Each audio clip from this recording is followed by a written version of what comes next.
शुरू अल्लाह के नाम से जो नाहित मेहरबान रहम करने वाला। अस्सलाम वालेकुम नाज़रीन, आप देख रहे हैं हारून व्लॉग्स और मेरा नाम है मोहम्मद हारून। हकीम लोहापाड़ अब बैरून मुल्क नहीं जा सकते। इनके अकाउंट्स फ्रीज हो चुके हुए हैं। इनका शनाख्ती कार्ड क्योंकि ब्लॉक कर दिया गया है। इनके बेटे के खिलाफ मुकदमा दर्ज करने का हुक्म दिया। ये सब मामलात आखिर क्यों हुए, किसके हुक्म पे हुए और क्या वजह बनी कि आखिर हकीम लोहापाड़, हकीम शहजाद जो है, इतनी बड़ी मुसीबत के अंदर फंस गए। आज के वीलॉग में ये तमाम तर तफसीलात आप लोगों से शेयर करने जा रहा हूँ। आप लोगों को याद होगा एक वीलॉग किया था जिसमें बताया था कि हकीम लोहापाड़ के खिलाफ ड्रग इंस्पेक्टर चूनिया ने एक इस्तिगासा लाहौर की ड्रग कोर्ट के अंदर दायर किया। इसकी कुछ बैकग्राउंड इस तरह से है कि हकीम लोहापाड़ ने कुछ अद्वियात का तशहीर की थी और उसके ऊपर बहुत ही नाजेबा किस्म के अज़दवाजी ताल्लुकात से मुतल्लिक कलमात लिखे थे।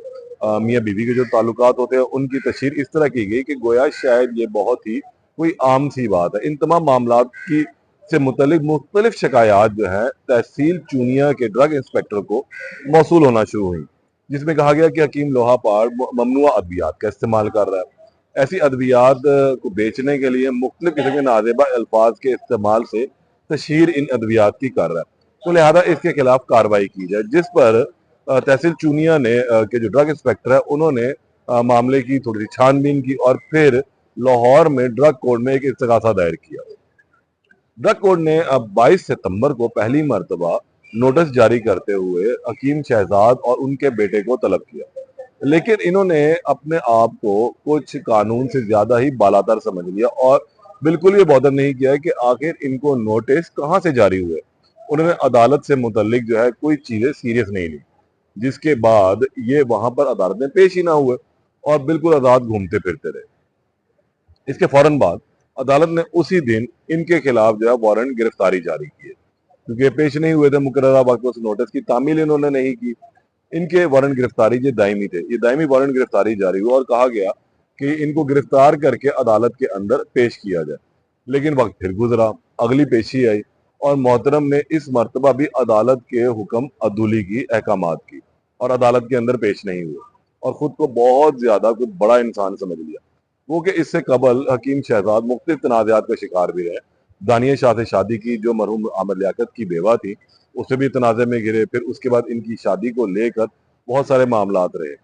फिर गुज़िश्ता रोज़ ये गुज़िश्ता दिनों में ये गिरफ्तार हुए, सीसीडी ने इन्हें गिरफ्तार किया।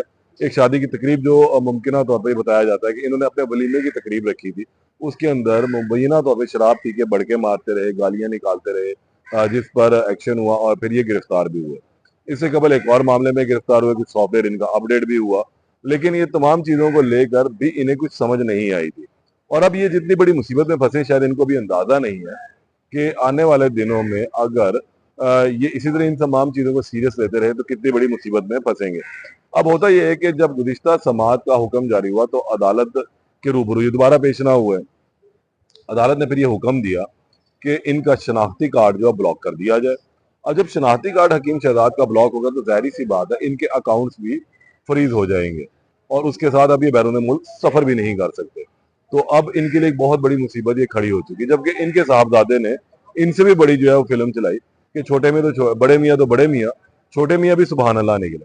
उन्होंने जो मचल के अपने इस नोटिस के हवाले से जारी करवाए थे, जमा करवाए अदालत के अंदर, वो टाउट मचल के निकले, वो मचल के ही जाली साबित हो गए।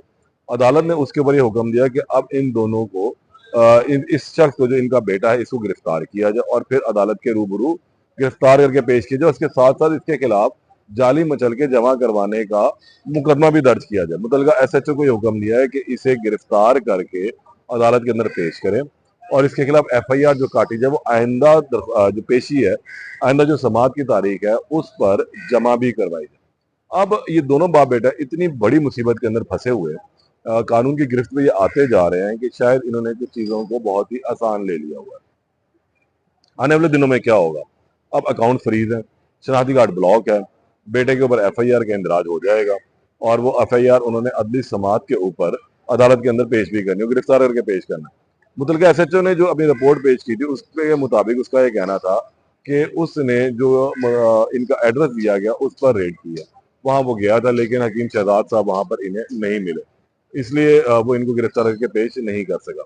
लेकिन अब अदालत का हुक्म आ चुका है। जो चेयरमैन ड्रग कोर्ट है उन्होंने सख्त इसका नोटिस लिया जाली मुचलके जमा करवाने पर और अदालत की हुक्म अदूली पर, तो इन्हें तमाम तरीके से जो है इनके खिलाफ गिरफ्त तेज कर दिया, आईडी कार्ड ब्लॉक करने का हुक्म दिया।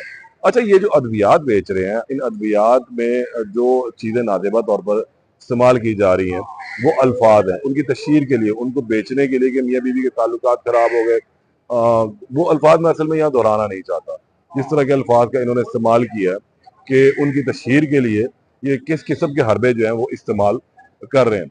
ये तमाम अद्वियात की फ़रोख्त के लिए ख़ास तौर पर उन अज्जा को उसके अंदर मिल डालने के लिए, उनका मरकब तैयार करने के लिए लाइसेंस की ज़रूरत होती है। तो जो अभी तक ये इन्वेस्टिगेशन सामने आई है उसमें ये इनको बगैर लाइसेंस जो इन अद्वियात की फ़रोख्त कर रहे हैं, उन अज्जा को शामिल कर रहे हैं और इसके साथ साथ जो स्टेरॉइड्स का इस्तेमाल कर रहे हैं, वो जो लोग इन अद्वियात को खा रहे हैं उससे उनके गुर्दे और दीगर बीमारियों में भी उनको मुब्तला हो सकते हैं। तो लिहाजा इन तमाम चीज़ों को देखने के बाद जो है ये इस्तिगासा दायर किया गया था। तहसील चुनिया के जो ड्रग इंस्पेक्टर है इस वक्त हर पेशी के ऊपर वो आते हैं और वहाँ खड़े होते हैं, वहाँ पर इंतज़ार किया जाता है और उसके बाद जब देखते हैं कि हकीम शहजाद उर्फ लोहा पार दोबारा पेश नहीं हुए तो फिर अदालत एक हुक्म जारी कर देती है। अब आइंदा समात के ऊपर देखना ही है कि इनके बेटे को गिरफ्तार करके मुतल्लिका एसएचओ पेश करता है या नहीं करता और हकीम शहजाद क्या अपना जमानत करवा के अदालत में दाखिल होते हैं या वो इस मरतबा भी इस तमाम मामले को बहुत ही सीरियस लेते हैं। आइंदा समात के हवाले से आपको दोबारा बताऊंगा। तब तक के लिए इजाज़त दें। अल्लाह निगहबान।